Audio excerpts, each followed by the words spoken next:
everyone, my name is Cher, and I'm one of the co-curators along with Samantha.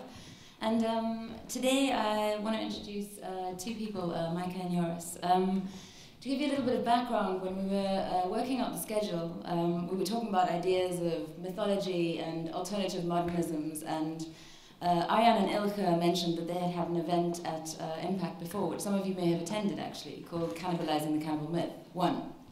So we decided to host a second Cannibalizing the Cannibal Myth 2. So to give you a quick introduction, Maaike and Joris are both researchers of Gothic literature, and in their research ended up traveling to Brazil, and in arriving in Brazil kind of discovered a whole host of myths. And in Cannibalizing the Cannibal Myth 1, they laid these out. And in Cannibalizing the Cannibal Myth 2, they're going to expand on these myths and talk about how they affect contemporary culture today in Brazil.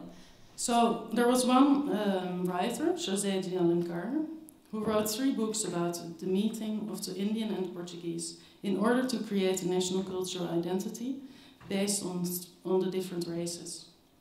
The first is O Guarani from 1857, in which a Portuguese girl who lives in a rock castle. This is O Guarani is also the story that we use in our performance, in which a Portuguese girl meets an Indian chief actually, and he saves her, and he decides to take care of her, and in the end they end up in a storm, and you don't really know if they get married, but at least you know they will end up together in the jungle, and their children, they will be the first Brazilians. So I think what's important about this trailer is that you see that that also the Indian girl is very strong, and she saves him, and they live happily ever after. The only difference is that Iracema never went to Portugal, and so Pocahontas goes back to England, and then I don't know what happens to her. But Iracema, she, but Iracema, which is actually an anagram for America, is she saves Martim, the Portuguese knight.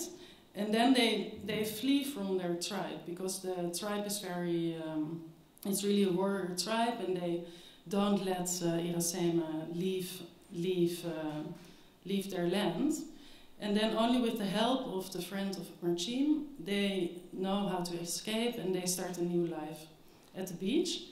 And then, but then when Iracema gets a child, she dies, and they can only kind of be together when they're not together, because Martim has to leave again, and this child again is kind of the first Brazilian person.